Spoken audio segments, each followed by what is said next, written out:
Real estate is a contact sport.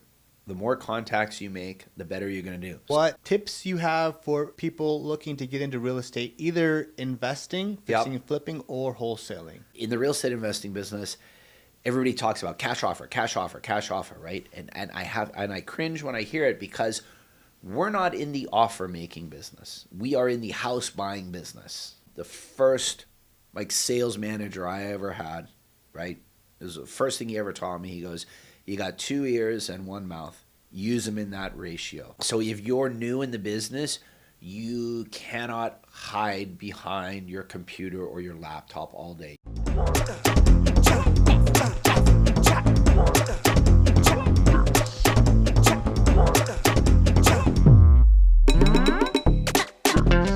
Welcome to the Alister Show. Today we are interviewing Justin Lee, who is the owner of ABI Investments. He owns a real estate company in Southern California focusing on fix and flips and wholesale, and has a lot of experience in the industry. So we're going to ask him about his business, how he got started, and what's working for him and what's changed since he got into the business. So without further ado, Justin, welcome to the show. Hi, thanks for having me. Absolutely. So tell us about your business. What is it exactly that you do? So our company just turned 20 years old last year. Wow. And we've done a lot of things, but as it stands currently today, we do a combination of wholesale and fix and flip. A little bit of buy and hold, but that's a lot more difficult to make work in the markets that we're in, which right now is San Diego is our primary market and Seattle, Washington is a secondary market for us. Okay. So what kind of mixture of fix and flips, like what parts do you tend to focus on these days? Are you asking me how are we deciding if we're going to wholesale or fix and flip? I'm first curious about how much of your business is wholesale compared to fix and flip. Do you kind of just value on a deal basis? So the chunk of a bigger chunk of the profits comes from fix and flip, just naturally because fix and flip deals, they're bigger paydays at the end.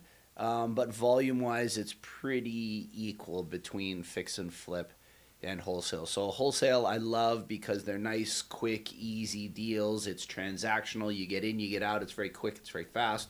Obviously, on fix and flips, sometimes those are longer not sometimes. They always are longer projects, and so we do a mixture of the two, and it's primarily driven between A, the lead source, and then B, difficulty of the exit. Yeah. So rewind back 20 years, and can you tell us about how you got into the business and what your origin story is? Sure. Yeah. I was living in Washington, D.C., and I was in corporate America, and I was in telecom. I was in sales. I'd been in that business for 6 years, and it was I was living in Washington, D.C., so it was right after 9/11.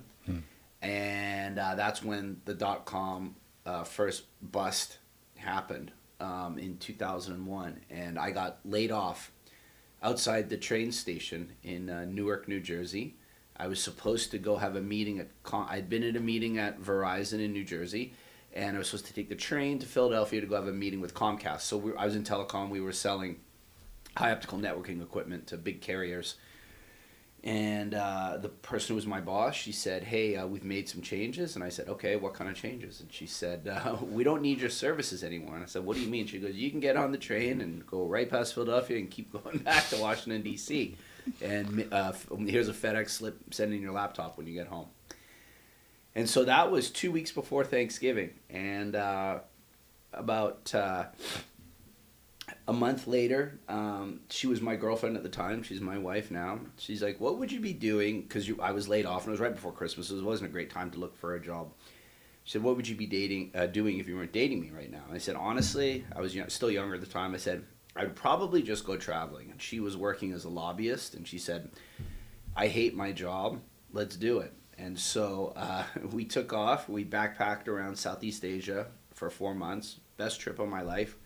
Came back, tried to get back into telecom, and what I realized was so many people had been laid off in that industry. I was competing for jobs with guys or people who had 5, 10, 15, 20 years more experience than me. I was banging my head against the wall. And I had a buddy a friend of mine, and his older brother owned a mortgage company. And I'd always knew I wanted to start my own business one day, but just didn't really know how or how to get into business. And his advice was, you should go work for my brother. If you become a loan officer, it's sort of like running your own company, and it's easy to get up and running. So I went and met with the older brother, and he said, if you want to become a loan officer, you've got to develop a niche. You've got to like figure out how to get in with a certain group of people. How can you do loans for them?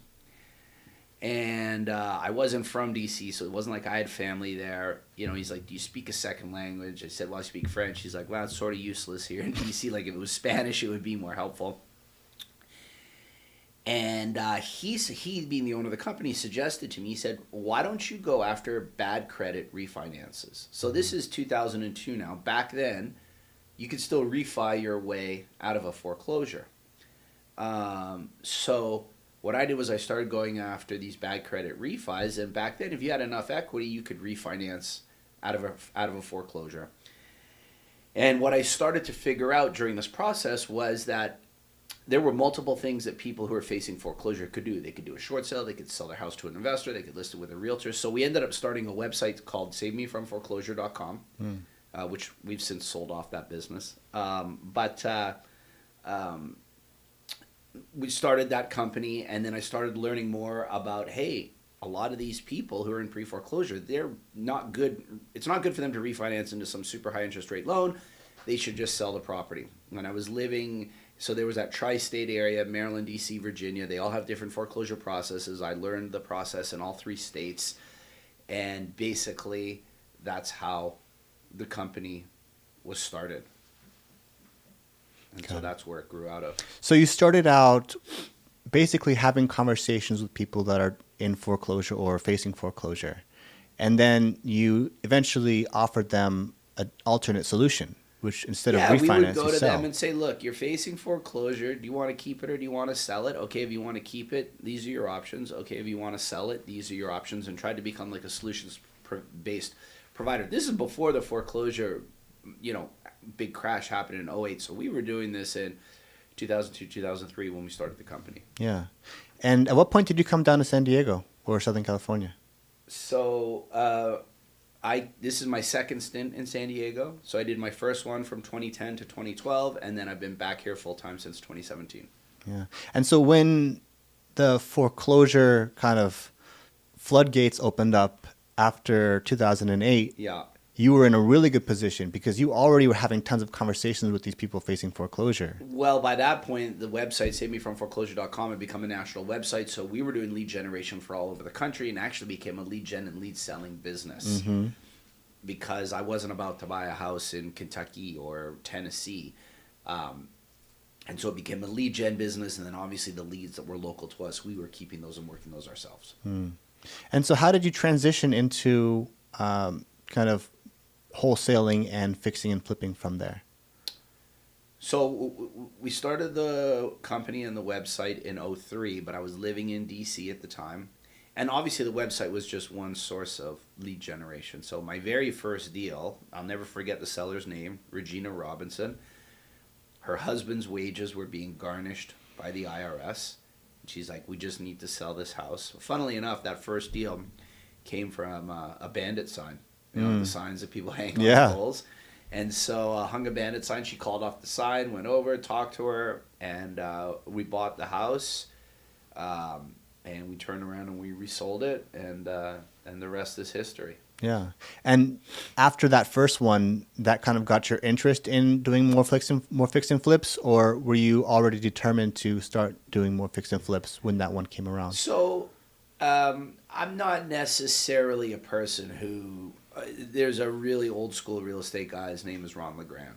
And I had some of his courses, and I've been to a couple of his events. And he says, and I firmly believe this, you need to become what he calls a transaction engineer.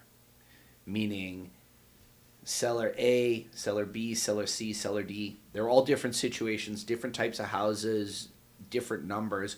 You need to learn and figure out which exit strategy is the best for that particular deal. So it's not like I try and fix and flip every house. It's not like I try and wholesale every house. It's looking at the deal and then understanding what is the best exit strategy for this. what is the easiest way for me to monetize this deal? What's the most lucrative way? And then it's figuring out a balance and then deciding whether it's going to be wholesale, fix and flip, or something else. Okay. And how are you finding these deals? What's one of your biggest source of lead generation or deal flow, basically? So we've pretty much tried everything in the business. I find that consistency is key. There was a while between probably 2013 and about 2016 or 2017, we did nothing but direct mail. That's all we did. We tracked the numbers. The numbers for direct mail kept getting worse and worse and worse. And so we've basically done and tried everything. Pay-per-click, search engine optimization, which is what Save Me From Foreclosure was built on, was a lot of search engine optimization. We do a lot of cold calling. We do texting. So we do a mix of everything. Today, we're mostly doing internet leads, pay-per-lead, cold calling, and texting, and then networking with other people as well, obviously. Okay. What kind of internet leads do you think have worked best for you? Are you doing like Facebook or Google, pay-per-click, Yeah, SEO? great question. So we've tried it all. I would love to make the internet work. In the markets that I'm in, San Diego and Seattle, It's tough. it's tough to make it work. I'll be very honest with you. It's very, very, it's not to say that it's impossible, but we don't really want to have some war chest of online marketing budget. So there are companies out there that'll generate leads for you, pay per lead, and then you pay them if the deal closes. So we've been using that a little bit. But outside of just the handful of organic SEO leads that we get every year, we're not doing a lot online. That's not to say I don't believe in online. Obviously, it works. There's lots of people doing it. It's just we found it's very much a perpetual cat and mouse game of trying to make online work. And so while I'm a believer in it, it's not a big channel for us. I think last year we only closed 3 online deals. And San Diego especially means such a competitive market. Yeah. I've been dabbling in like direct to seller marketing using Facebook, but mostly nationwide and particular states, because whenever I tried to focus on San Diego, my cost per lead was like 10 or 15 times higher than anywhere else in the country. Yeah. So it's extremely competitive here. On the flip side, you're going to make more money on deals, but like you said, you really do need to have a huge war chest, because you're not going to get that money back in like 30 days. Yeah. Unless you land some like nice wholesale deals. Yeah. So I totally understand that. What has been the biggest mistake that you've made in your journey in 20 years? Ooh. So there's a lot of people out there who talk about multiple streams of income, and I'm not saying I don't believe in it. I do like multiple streams of income. What I found was that being fragmented with those multiple streams of income. So there was, in 2007, we started an online marketing company. And we started out in here's how to make money in real estate. And then we took that SaveMeFromForeclosure.com website, and we were selling territories by county, and we were doing affiliate marketing all in the real estate space. And gosh, at about 5 or 6 or 7, at one point the online marketing company was bigger than the real estate company. And then my wife, who's my business partner, she runs all of the she runs most of the stuff for the company, but especially finance and legal. She came to me one year and she goes, okay, here's the P&L of both companies, right? Real estate, online marketing. Okay. And I looked at them and I go, okay. And she goes, you tell me how many hours a week you spend on real estate and how many hours you spend on online marketing. And the ratio was like 5-to-1 in terms of online marketing. She goes, now you tell me what you think is a better use. Spending much more time on online marketing? Yeah. And she goes, now you tell me what's a better use of your time and where are you making more dollars per hour with your time. And that's when it clicked to me, and we slowly phased out the online marketing business. Had I been 100% dedicated to real estate in the beginning, it might have been harder in a couple of those leaner years when we were first getting started. But I think I'd be in a way better position today than I would, because those were 5, 6, 7. I don't want to call them lost years because we were still doing years, but there wasn't that focus, right? So now I look at it, I say multiple streams of income. We're making money from, realtor referrals of people who don't need to sell at wholesale prices, wholesale, fix and flip. My wife is now spun off and we have a design arm of the company. So those multiple streams of income where it's all connected back, and people could say, well, you were doing online marketing, was connected to real estate. Yeah, it was, but it was just teaching people how to do it. And that was probably, not a waste of 5 years. Like, we learned a lot, obviously, but just was 5 years of not buying. We could have been buying more real estate. What does it mean to go, basically what you're saying is to go deeper instead of wider? I think so. I mean, I think a lot of people, and I used to very much suffer from what I call entrepreneurial ADD, right? Oh, look, squirrel, right? And now you're chasing the next shiny object. And especially when you're getting started, it's hard to get your first deal. And I think people need to look at it more through, the snowball effect, right? You get that first deal. Now if you can get the snowball rolling down the hill, it's getting bigger and bigger and bigger. And people aren't patient enough to stick with it. I would say that was probably one of our mistakes in the beginning. Yeah. I'm curious about your exit strategy for your marketing business. So your marketing business, it was basically, were you helping to find leads for other people?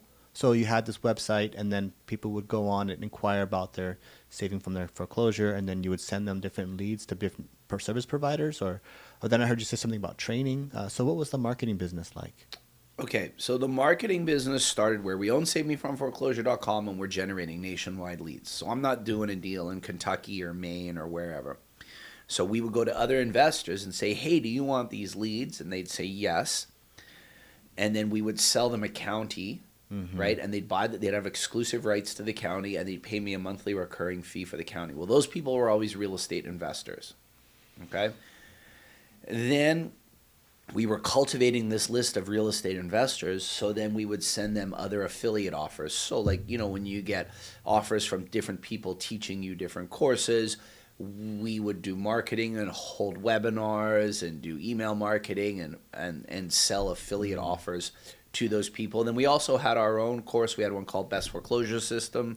None of these are in existence anymore. We're not servicing anything. So, and then we built out a list of people who were interested in investing in real estate and did affiliate marketing to those people. Yeah, okay. So when you say that you ended up focusing on real estate, what were some of the biggest things that yielded you high results? What does it mean to focus on real estate 100%? Well, it's not focus on the online company. That was, What are some of the actions that you ended up taking that you were now unable to focus on now that you were able to phase out the marketing side of your business? Well, I just wasn't, I'll use the term wasting. I wasn't wasting time on that marketing business. So I was more interested in trying to uncover more and better real estate deals than I was sending out an email or hosting a webinar or something of that nature. Gotcha. So what is a good real estate deal? What makes a good real estate deal? Yeah, great question.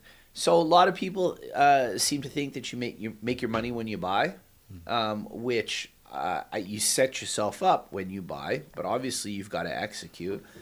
So it's really about finding a seller who has a need and you can meet their need and create what I'll call a fair transaction. So I tell most sellers that I talk to, 80 to 90% of sellers don't need a real estate investor.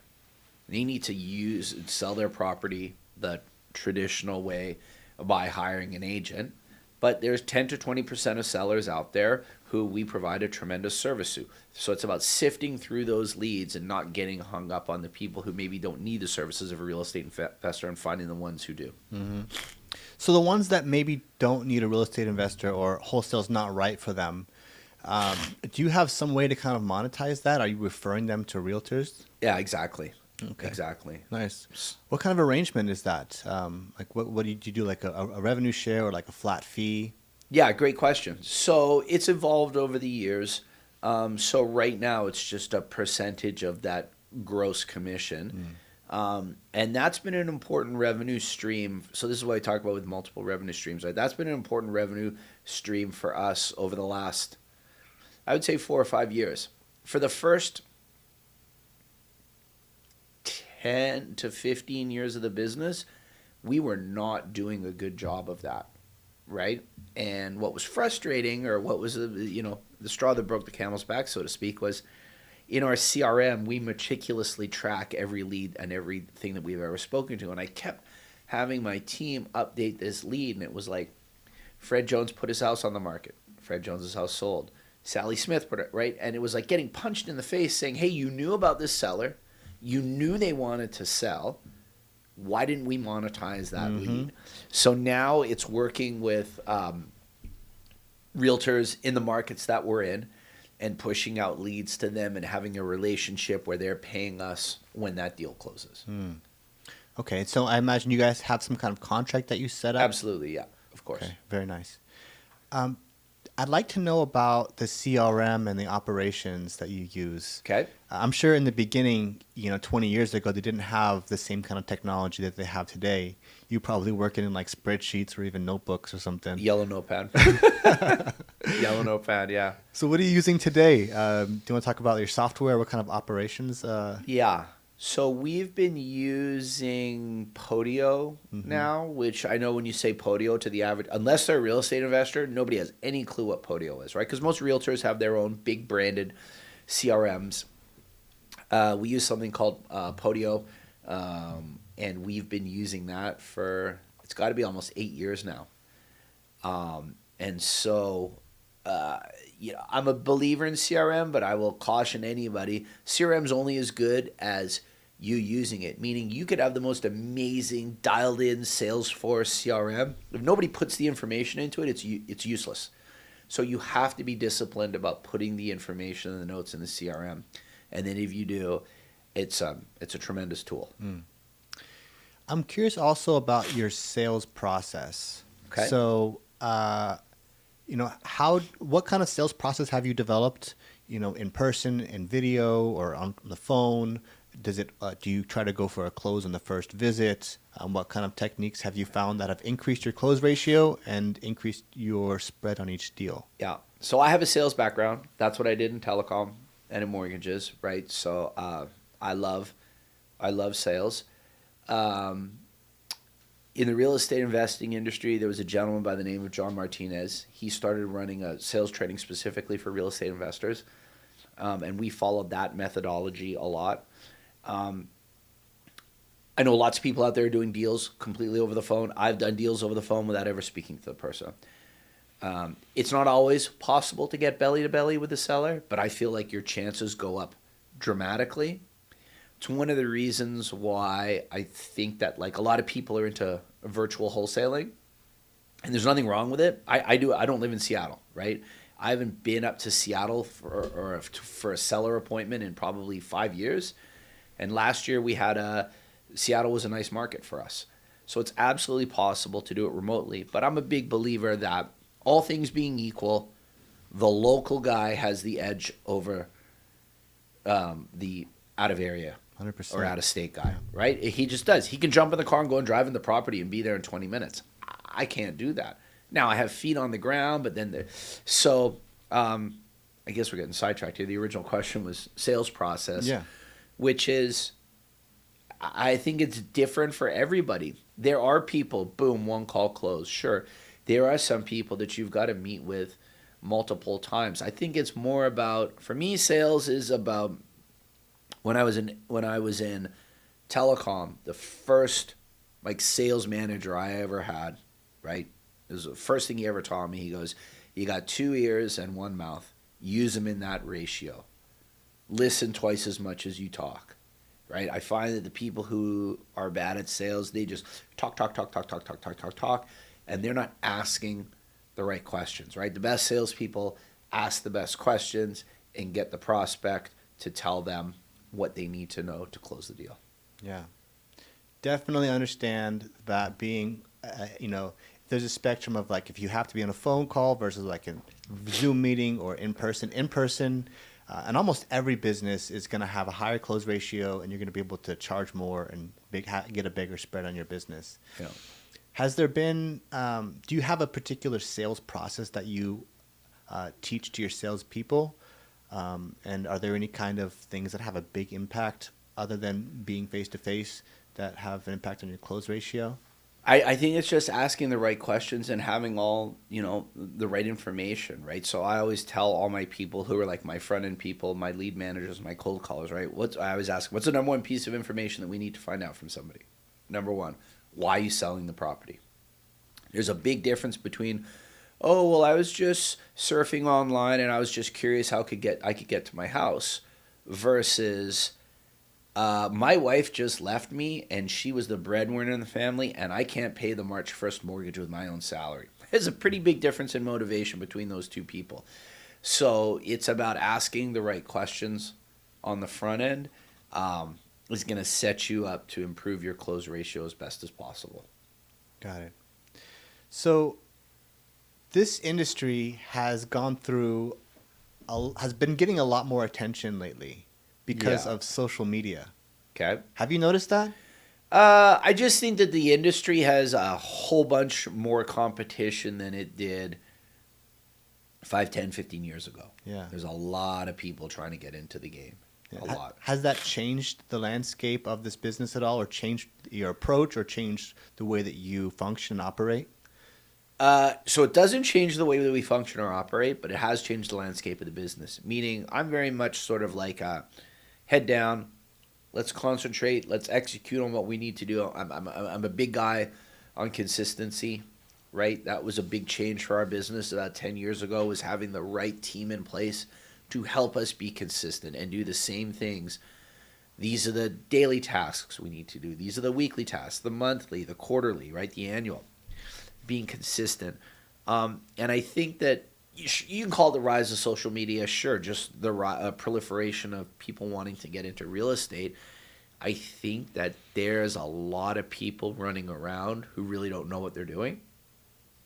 And it's not through their fault. Everybody has to start somewhere and get the experience. I find that in Southern California, with a lot of people running around who don't know what they're doing, but who haven't have money. And so there's been a lot of, because I hyper track not just every deal that we do, but I track if it's a lead in our system and we don't buy it, I want to see what unfolds with that lead. And so I'll see certain leads where the investor will pay, and I'm thinking to myself, how can they afford to pay that much for that deal? And then you see what kind of work they do on the property. You don't know to the penny how much they spent, but you have an idea. And then you see what they sold it for, and you're thinking, how could they make money? Or worse, best case they've broken even. Worst case, they've lost, 6 figures. I'm curious also about the processes and procedures that you put into your business. So how many people do you work with in your company right now, like employees? So I own it with my wife, and right now I have 2 lead managers.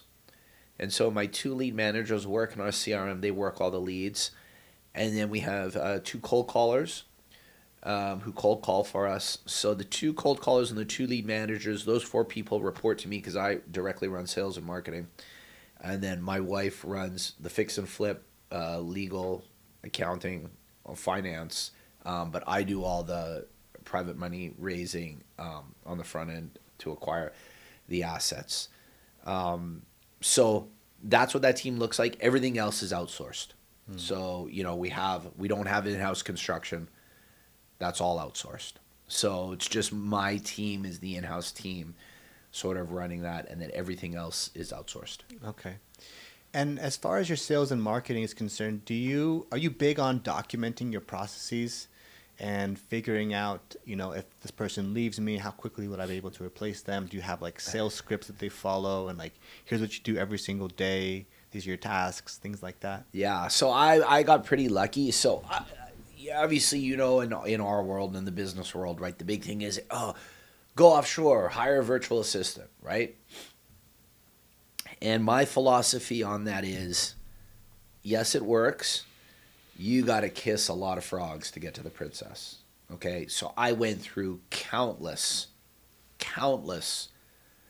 offshore people, could never make it work. I landed one person 5 years ago. He's still with me today. And then another person 3 years ago, she's still with me today. So those are the two lead managers that I mentioned. They are so good that they have all of the processes documented and they have everything done. So for example, every month when we pull new lists, I don't pull the list. I don't skip trace the list. I don't import the list into our dialer. I don't import it into the texting platform. They handle all of that to me. It's all documented now. If my main guy, Rocky, who's been with me 5 years, left, it would be a nightmare to replace him. He's a little huge part of our company and of our success. He's a very even-keeled guy. And so, yes, everything is documented. So if the seller says this, here's what we say. If the seller does this, here's what we do, right? So we have processes. I would say probably 80 to 90% of them are documented. I mean, some of them are, I don't want to call it instinct, but it's like, so I'll give you a great example. In our CRM, if somebody calls, right, so we'll do like follow-up, like ringless voicemails and send texts, right? So in the CRM, it knows that if it gets a phone call from a certain number, and if that phone number is in our CRM, it'll pop up and it'll say missed call. So my team knows, hey, when that happens, you instantly call them back, you leave a voicemail with this script, then you send them this text with this copy, then you set yourself a follow-up to go through. So yes, everything is, documented, and they know things that we want to say, things that we, like, for example, I tell my team, right? So in the real estate investing business, everybody talks about cash offer, right? And I cringe when I hear it because we're not in the offer making business. We are in the house buying business, right? Who cares if you can make an offer? Do you want to sell the house? There's a lot of sellers out there who are complete time wasters and kickers and just want to know how much will Justin pay for the house, but they have no interest in selling it.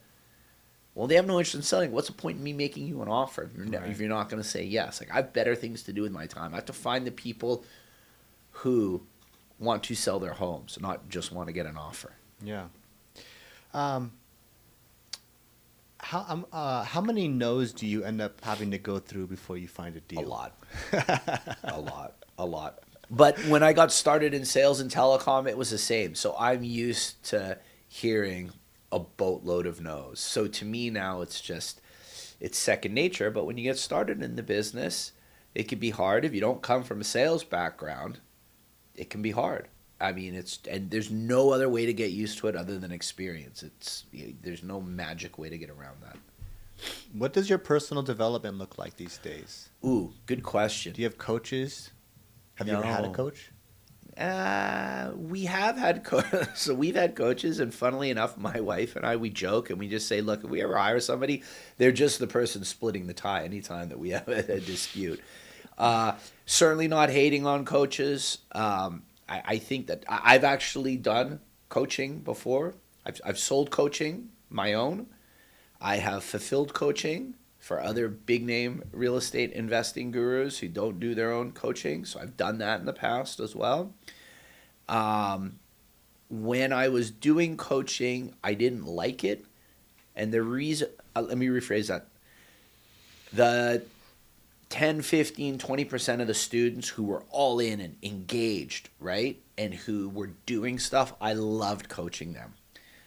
The 80% of the people out there, like, I wanted to be a coach, not a motivator. I didn't want to have to spend my time like, hey, did you work on your business? And if they were no, I didn't really want to be a life coach. I wanted to coach the guy who was like, Justin, I talked to this seller. They said this. What should I have said? How should I structure this? Like, I love coaching that and walking people through deals. I'm getting sort of off tangent here on your question. So I believe that coaching can be a benefit to people, but I don't think it's this magic cure-all that if you get a coach, it's going to solve your problems. So how do you focus on personal development? Or do you? Ooh, if I'm being honest, I really don't. I mean, I try and be healthy. I work out every day. I did hire a personal fitness coach about 6 years ago. Took what he taught me, still incorporate that into my daily life. But I think I'm at the point in my career where it's like it's all about the execution. Yeah. Right? It's blocking, tackling. Like, a coach shouldn't have to get you motivated to get out of bed. I realize some people need that motivation, but that's not necessarily a coach. That's more of a kick in the pants, so to speak. But as far as that, like, if I'm being honest, I'm not reading a ton of personal development or self-development books. I'm just trying to look at the business, improve. Our big thing, so ABI, our company, ABI Investments, ABI stands for always be improving.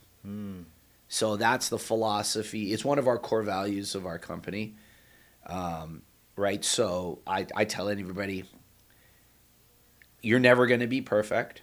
I want you to strive for perfection. You're never going to be perfect. I just want you to be better today than you were yesterday. I want you to be better next week than you were last week. I want you to be better next month than you were this month.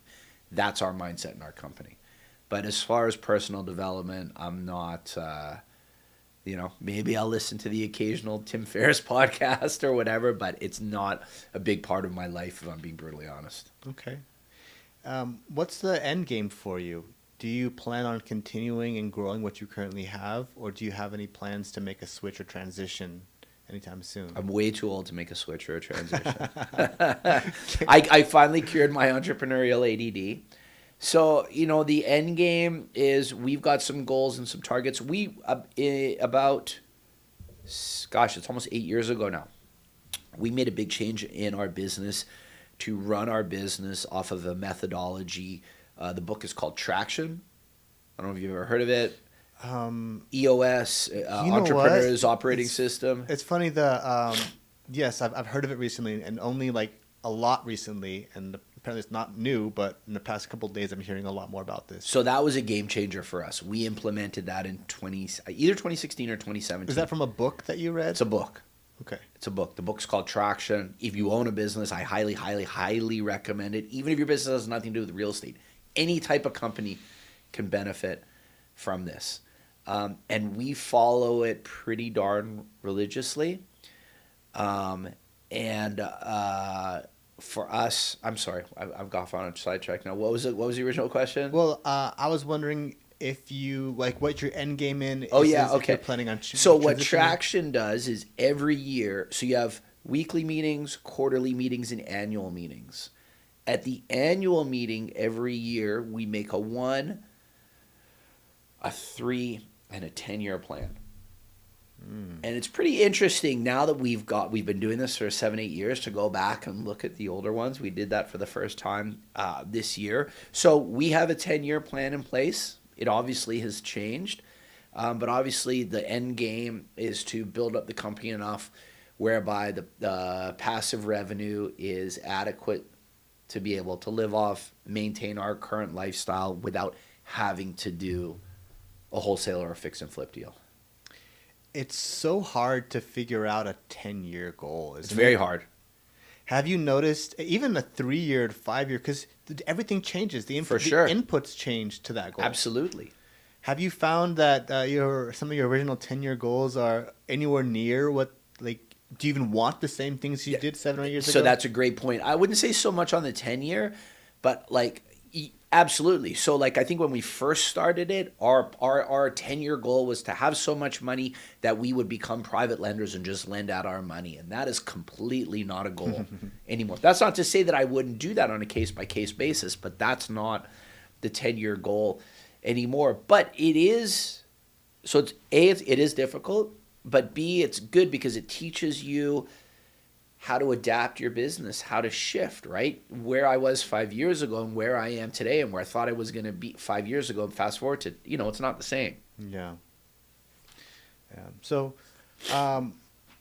what's one of the biggest mistakes people make getting into this industry? Treating it like a hobby, right? So, and that's a real estate thing. Even take real estate investing out of it. Realtors, there's a ton of people out there who like they're doing onesie twosie kind of a deals a year, which is, excuse me, that's fine. But if you want to make something of this, you've really got to jump in, you know, and go for it. That doesn't mean jump in unwisely. So jumping in could mean finding the right mentor and just helping them out and doing whatever it is. But there's too many people who sort of, you know, they dabble and they move on. Yeah. Has anything surprised you about your business growth from, you know, just starting out to what you've been able to build? I don't think I'm surprised by anything. No, I don't think so. Okay. No. But I mean, I'm 20 years into this now, right? Mm-hmm. 21. So there's been some great years and there's been some really tough years in there, right? There's been some really happy times. There's been some, you know, staring at the ceiling, eyeballs wide open, going, "What the hell am I doing?" And you know, how are we going to make this work? So, you know, I think that you know, when you see those inspirational things like entrepreneurial journey, like how it really is versus what people see. People don't see the sleepless nights or the you know, the shitty months or shitty quarters or bad years or whatever. So it's not easy, but I wouldn't trade it for anything else in the world. I do think that, like, and I'm probably guilty of this too, also because of my personality. I find that owning your own business, the highs can be really high and the lows can be really low. And how can you even that out to not get too high when things are going well and not get too low when things are going poorly? Yeah. Quick question on highs and lows. How was 2023 for you, and how do you expect 2024 to be different? 2023 was decent.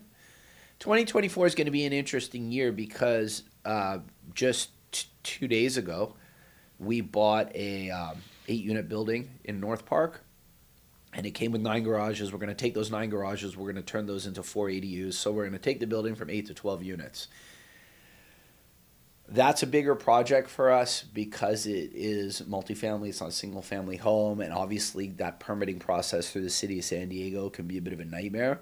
So because of that, it's taking a tremendous amount of time and, more importantly, a lot of capital.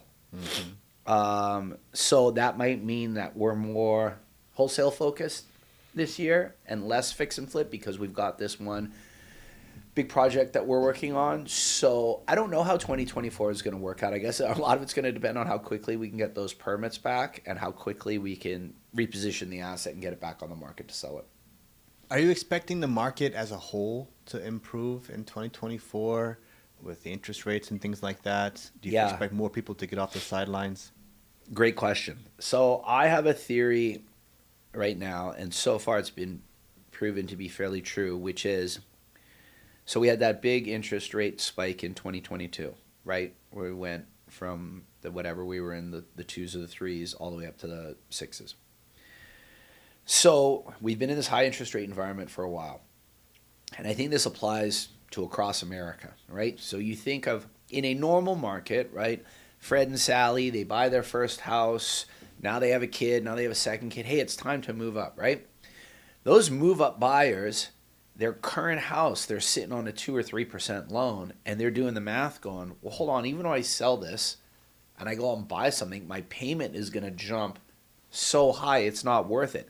So we've got all these homeowners who may not love their house, but they love their loan. Because they love their loan and because it's not realistic to sell, we're going to have artificially suppressed inventory for a while. There's so many people who they might, in a normal market, if rates, maybe they have to get out of a loan and get into a loan where there was a 1 or 2% difference, not a big deal.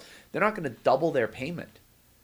So inventory is going to stay low for a very, very, very long time, I think. And it's just sort of I hate to use a cliched COVID phrase, but it's the new normal. And we're in this low inventory environment. That's not to say that there aren't deals and that business can't be won. People are always going to buy and sell. Always, right? As long as we have death and divorce and and whatever it is, in job relocation. There's always people going to be buying and selling real estate. But I think that a lot of those move up buyers, or, hey, I'm sort of sick of living in this house, or I'd like to move to this neighborhood or whatever, that market has really, really, really dried up. Mm-hmm.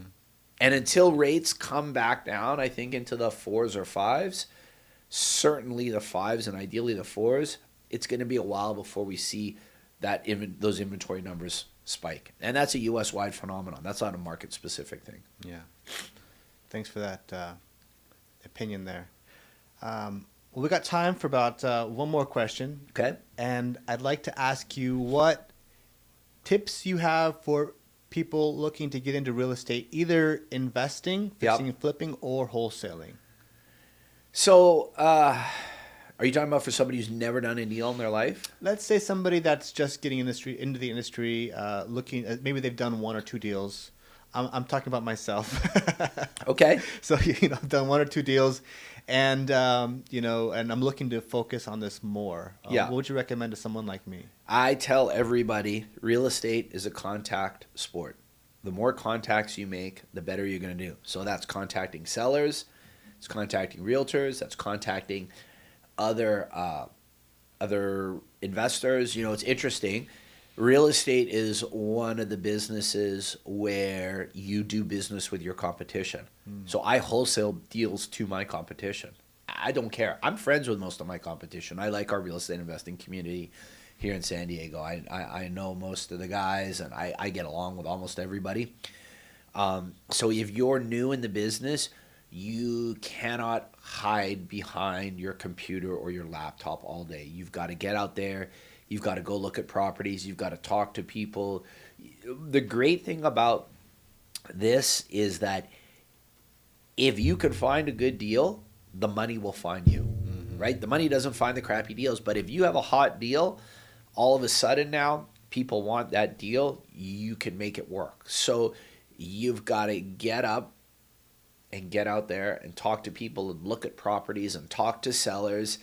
And that's my number one piece of advice. And if you never make an offer, you're never going to buy a house. And I know I said earlier, I hate, we're not in the offer making business, but it is a step. Obviously make the offer if you find out if they're a legitimate seller or not. But yeah, get out there and talk to people. Awesome. Well, thank you so much for joining us today. It's been very insightful learning about your journey, about the real estate market, and about the industry and how people make money and, the operations and stuff. It's been very interesting. So thank you so much for taking the time out today and making the trip down here to talk to us. No problem. I had fun. It was very enjoyable. Thank you. Good. Let me have a fist pound here. Okay. Good. All right. Thank you.